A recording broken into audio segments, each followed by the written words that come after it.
কৃষ্ণ অর্জুনকে বলছেন, এখানে কি বলছেন, মানে যে কোনো ব্যক্তি মানে ভক্তি যুক্ত হয়ে প্রীতিপূর্বক বলতে কি বোঝায়, ভালোবাসে। হ্যাঁ, ভালোবাসে যিনি আমার সেবায় নিযুক্ত, তাহলে আমি তাদের কি করি, শুদ্ধ জ্ঞান বুদ্ধিযোগ দান করি, যার দ্বারা কি সে আমার কাছে আসতে পারবে। কিন্তু এখানে অর্জুন পঞ্চপাণ্ডব হচ্ছে, তারা এমন ভাবে ভগবানের চরণে সমর্পণ করেছেন বা ভক্তি করেছেন, তারা সব সময় ভগবানকে কাছে রেখে ভগবানকে তার বিভিন্ন দিক নির্দেশনা গুলো পঞ্চপাণ্ডব গুলো, হ্যাঁ, কারণ শাস্ত্রে বলা আছে ভক্তিমাম অভিজানাতি, মানে গীতার মধ্যে বলা আছে ভক্তিমাম অভিজানাতি, কেবল কি ভক্তির দ্বারাই আমাকে জানতে পারবে, কিন্তু আপনি আমাকে জানতে পারবে। কিন্তু যারা তার সেবায় যুক্ত হন তিনি অবশ্যই ভগবানের কাছে আসতে পারেন। তো তাৎপর্য করছেন ভক্তি যোগ কথাটি অত্যন্ত তাৎপর্যপূর্ণ। এর সঙ্গে দ্বিতীয় অধ্যায়ে ভগবান অর্জুনকে উপদেশ দিয়েছেন তা আবার স্মরণ করতে পারে। সেখানে ভগবান অর্জুনকে বলছেন তিনি বিভিন্ন বিষয়ে উপদেশ দিয়েছেন এবং তিনি এখন বুদ্ধিযোগ সম্বন্ধে উপদেশ দিবেন। কিন্তু এই শ্লোকের কথাটির অর্থ হচ্ছে, প্রপাত আস্তে আস্তে করে ব্যাখ্যা দিচ্ছেন। অর্জুন এখানে বিভিন্ন বিষয়, শ্রীমদ্ ভগবদ গীতা আপনারা কেউ কি পড়েছেন ফুল করে, মানে ওটা 7 শ্লোক আপনারা কি কেউ পড়েছেন? না,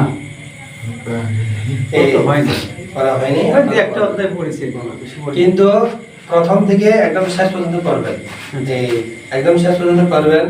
গীতার মূল বিষয়বস্তু হচ্ছে কি, গীতার হচ্ছে 5টি বিষয়। 5টি বিষয় কি কি?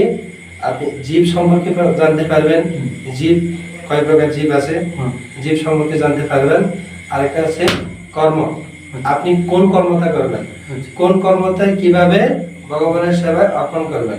আরেকটা হচ্ছে ঈশ্বর, ভগবান কি রকম হলে আমরা তাকে ভগবান বলবো, সেটা সম্পর্কে আপনি জানতে পারবেন। আরেকটা হচ্ছে কাল, কাল মানে কি, সময়।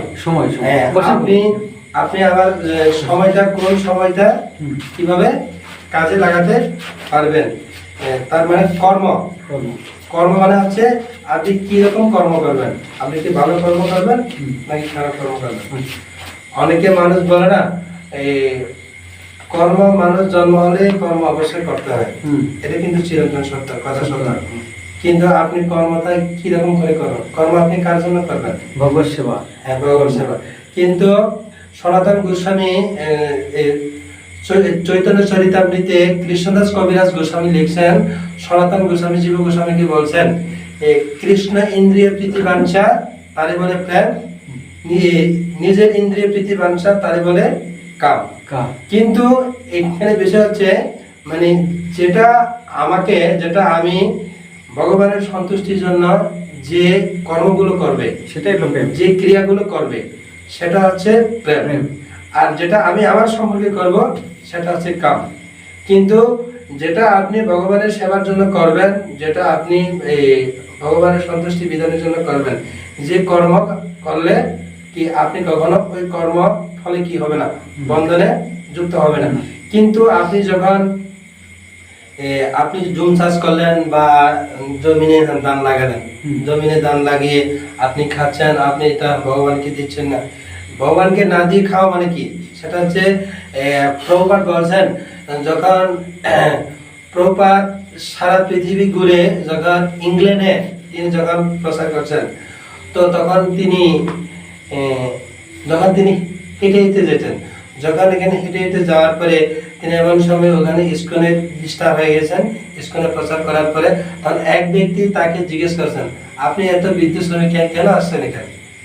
তো তিনি বলতেন গিয়ে, আপনারা 200-250 বছর ধরে আমাদের এই গোটা ভারতবর্ষকে শুষিয়ে খেয়ে ফেলছেন, কিন্তু আপনারা একটা জিনিস নিতে পারেন না, সেটা হচ্ছে কি, এই গীতা ভাগবত কিভাবে ভগবানের সেবা করতে হয়, সেটা আপনারা কখনো আমাদের কাছ থেকে লুণ্ঠন করতে পারেন না।